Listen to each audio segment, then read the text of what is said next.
Today we're going to be talking about the Study Abroad program and the National Exchange Program, Student Exchange Program. But before we begin, I'd like to ask you a couple questions. Who here has ever considered or would like to consider a Study Abroad program or a National Student Exchange Program? Excellent. Where are a couple places you'd like to go? Italy. Japan. Netherlands.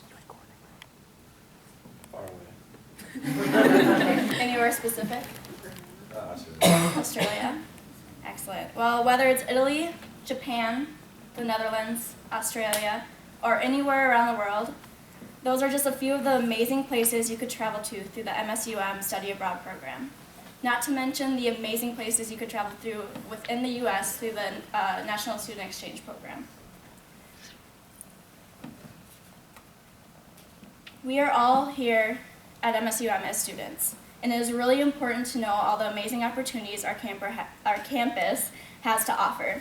The Study Abroad program and the National Student Exchange programs here on campus are an incredible opportunity to travel the world, explore other cultures, and learn in ways you would never believe possible.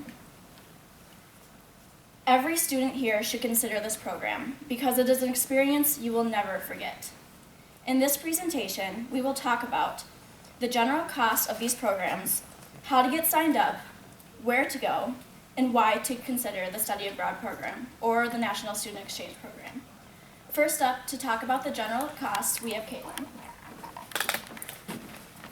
Okay, so the first thing you have to consider when you're studying abroad is the cost of everything. But don't ever let it deter you. There's a lot of different options that there are for helping you study abroad or using the National Student Exchange Program. To apply for financial aid, it would just be the same as if you were studying here at MSUM. So you would apply, and then if you mention that you're studying abroad, oftentimes they'll actually kick in a little extra money because they know it does cost more. But the best thing that you can do for it is to plan and save. So like plan way ahead. If you're planning to study like either your junior or senior year, it would be a really good idea to start planning like your freshman or sophomore year, just so that you know that you will have the funds available to you. There are many scholarships that are available. A few of the ones that I found were the Gilman Scholarship. This is for Pell Grant recipients only though. The Boren Scholarship, it's for languages and fields of study that are critical to the U.S. national security, so it would really depend on the place you were going to apply for that one. The Haukibo Scholarship is for students who are planning to study abroad for a full year. The Flint Scholarship, which is for students who are planning to go through the Eurospring program. And then the Freeman Scholarship is for students who are planning to study anywhere in Asia. Now that I've talked about a few of the financial aid options and scholarships, I'll talk about the transportation. Getting there, the Study Abroad office will help you like set up your flight and everything to get there in the first place, but once you get there, it really depends on your location as to how you're going to be getting around. There could be like buses or the housing and residential life. Like it would be like if you were staying in dorms here, just like walking to classes and stuff. It's really common for the National Student Exchange Program to be staying in dorms, and so then you have a meal plan too with that. A lot of times for studying abroad, if you're studying like a foreign language, they'll have homestays available, and that'll be like to help you learn the language better. And so yeah, there's a lot of different options for cost and financial aid and stuff, so don't ever let it deter you from studying abroad. Next up will be Shaylin, and she'll be talking about the requirements that there are. Okay, so first I'll start out with the National Student Exchange Program and the requirements. There really are not very many requirements, which is awesome because it doesn't eliminate very many people. You just have to have a 2.5 GPA, that's the minimum, and I think most people probably fall into that category, but that does have to be an MSUM GPA, so it can't be a transfer GPA. And then you also must have completed 12 credits or more at MSUM, and you have to be a full-time student. And then applying for NSE, it's a $175 non-refundable application fee, and you have to have 2 letters of recommendation and a personal statement. And then you meet with the NSE coordinator, and they'll help you decide where to go. And most most people have an idea of where they want to go, but they'll help you with deciding with your major which goes best and whatnot. And then the placement decisions are usually made mid-March, so then that's when you'll find that out. If you want to contact the NSC program, Sherry is the person you can talk to at MSUM in Owens 206, and that's on your guys' handout if you want more information about that. And then next, requirements for the study abroad program. You have to be at least 18 years of age, in good academic standing, and you can't be on academic probation. You got to be good conduct standing with the university, and each program for study abroad, like she mentioned, is different. So it's kind of hard to pinpoint for each one because it has different requirements for each one. But some of just the general steps for applying, you will select a program with your advisor, and then you also have to meet with the study abroad office. And they'll give you an application and let you know what the application fee is for whichever program you choose to do. And then the study abroad office will contact you to set up an interview. And then once you're accepted, they'll send you a packet with a whole bunch of information. And in order to move on with the process, you have to complete all of that. And then they'll let you know where to go from there according to your program. And then just some other things to keep in mind too are some places you need an ISIC card, a passport, visa, and they'll help you with all of that as well. And as well on your handout, the person to contact is Janet, and she's in Bridges 249. And then there's also a student representative that works in the study abroad office, and her name is Barb, and she's in the same area too. So you can go up there, and then the other information is on your handout. So now that I've told you some of the requirements and applying information, we will move on to Ezat, and he'll give you some of the options of where to study abroad.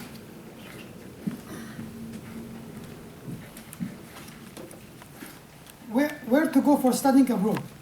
Studying outside the United States for MSU students is available and affordable. Exciting opportunities to earn college credits towards degree requirement combined with travel to distant lands is appealing to many of the students. The first point that I would like to talk about is schools with your major. Make sure the first step that you will take, make sure that the place that you will go to it have your major or has your major. And you need also to discuss with your advisor about it, and also to talk to the Office of Studying Abroad. And also you could talk to some people that have been abroad, have like a kind of experience, so that will help you for having like a initiative step for doing your study. There are many benefits to incorporate in an international experience into any major. A different perspective on your major or minor can help you approach research questions differently, solve problem in new ways, build communication and team building skills in a different way, because you have been matched with other cultures. You will be able to think like the way that they are thinking, and give a competitive edge in your field when entering the workplace. Of course, when you like, let's talk about me. Like I'm studying over here. If I decided to go back to Iraq, then I will have a good education. I will have the language, good education, like communications. Then I will be a good competitor over there for getting the job. Many of the exchange partners and outside programs offer a broad curriculum, allowing you to take multiple courses in your major, just like the schools here. I mean, like in other countries, they have the same curriculums that we have in US, but still in some countries we have different other courses that you should that you would be interested in it, like agricultural things, things related to the civilization, Mesopotamian civilization, the king of Babylonian king Hammurabi, and things like that. Like I remember like the Mustansariya University back in the 70s was one of the third universities in the Middle East. So people from around the world were studying in Iraq at that time.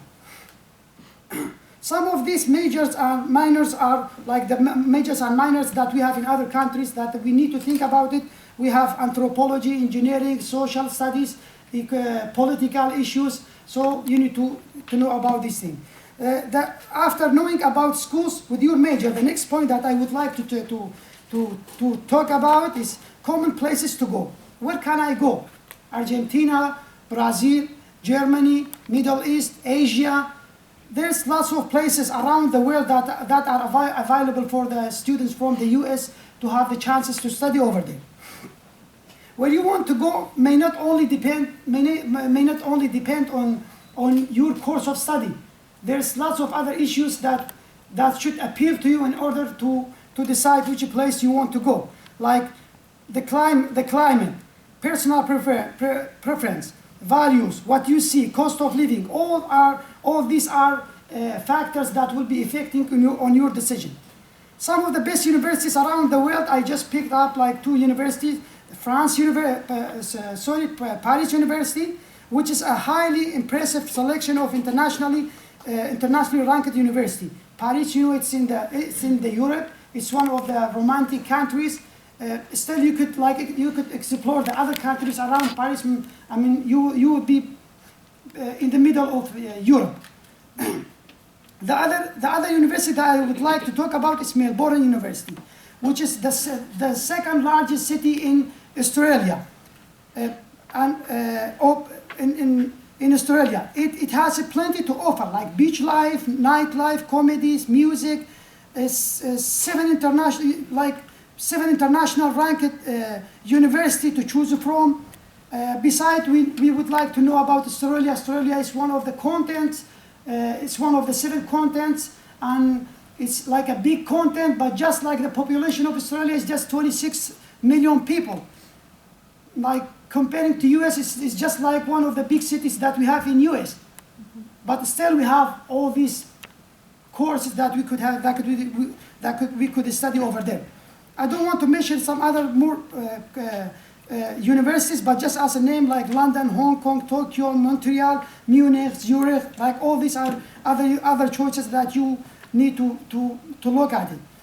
Every places have something different to offer.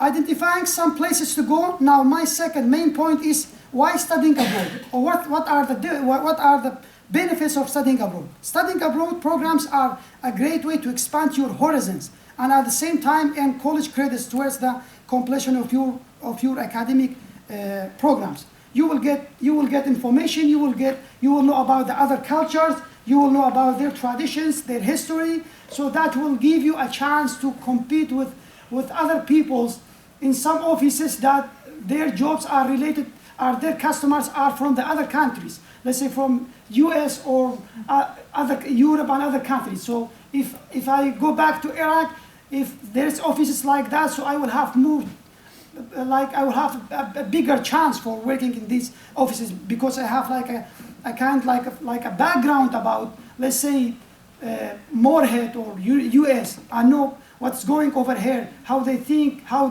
what's the system of teaching over here, the government, the services, everything about it. So equally important to mention the experience.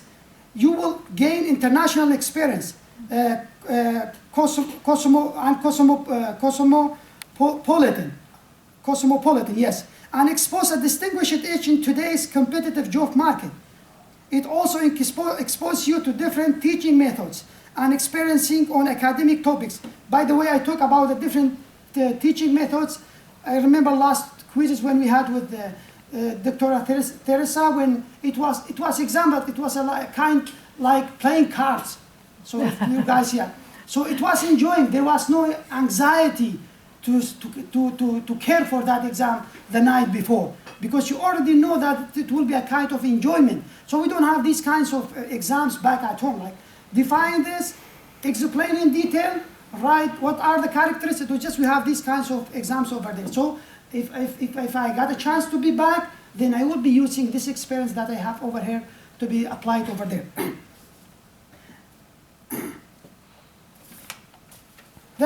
Now that we understand the experience, I would like to talk about the other opportunity chances, also the chance to explore new cultures. What's Moorhead? How the people in Moorhead think?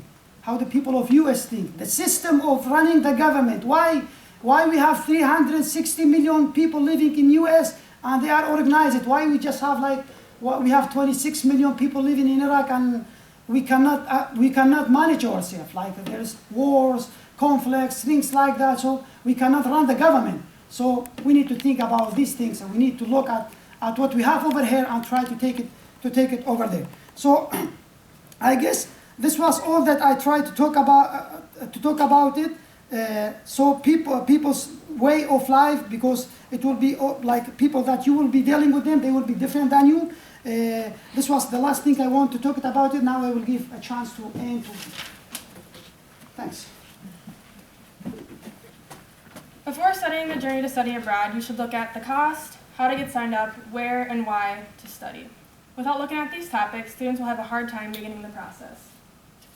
As a group, we think these are the most common questions people may have, that these four have mentioned. Have any of you studied anywhere abroad or are here to study? No? I think one person is, he might be gone. Yeah, David But, did. yeah. Has anyone had people living with you or roommates? Where were they from? He was from Norway. Okay. He was in high school. Did he, he didn't go to MSU? No, Okay, he was in high cool. My freshman year roommate was from Sri Lanka. Okay. How about you? Oh, like it was high school too. Okay. I had a hostess there from Argentina, and then I went to Argentina. Okay, cool. So Better than they're in high high school? Yeah. Okay, cool. After talking about this, has anyone thought more about where they would like to go? After saying different countries? I'm actually going to Oregon in fall. Oregon? Yep. So national Yep. students? Cool. Anyone else? Okay, sweet. We hope this helps you learn more about studying abroad, and most importantly, we hope you look into this amazing opportunity. The quote by Joseph Campbell says, "The big question is whether you are going to be able to say the hearty yes to your adventure." Good. Great.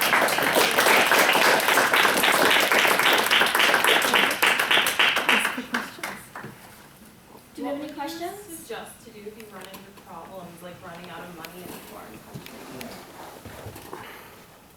Really good question. I don't know, I guess just keep in contact with your parents. That's what I'm thinking. You will have a relation. You will still be connected to your university. The part like the office of studying abroad, you will have relation with your university. So in any case you have any problems, like people from one country go to other country facing problem, you will directly contact the embassy. So you will be talking to your university about that. So the university should be able to help you in that issue. A group actually this fall that just got back, and it wasn't from here, but our group was going to buy them, got robbed of everything. Oh my god. Yeah. Could you tell us more about Eurospring? Eurospring? Well, as of right now, Eurospring is actually on hold. Yeah, we don't have it anymore. Yeah, they got rid of it completely. I thought it was Well, just it's on pause. hold because there was people weren't able to do it. Yeah. Like, It's definitely not the enough most people? popular program with the university. It offers a wide variety of majors. It was down to only a couple of students. I think the last time only one student went, I think, or something like that. So, yeah, I don't know what the What deal is was, but it's just on hold. You know. What is it? I think it's like in May and June. It's May and part of June, and you go to Europe, you visit 4 to 5 different countries Yeah. while you're over there within, I think it's 2 or 3. Oh, that's cool. Is it 2 months or 3 months? oh, it's less than that. It's kind of a shorter. Yeah. It's a shorter trip, but yeah. I think that is more of the expensive one too, so that's Yeah. probably part of. And there's also a new one called Semester at Sea, which is where you just take a cruise around the world. Actually, you start in California, and then start in Florida and you end in California. And you visit. I think it's 30. Well, it depends. There's different programs with it. Yeah, but you visit yeah. every country you pass. You visit it, and otherwise you're taking classes on the cruise and living the life pretty much. Yeah, it's a cruise ship that they actually made into. It's one of the most expensive ones, obviously, but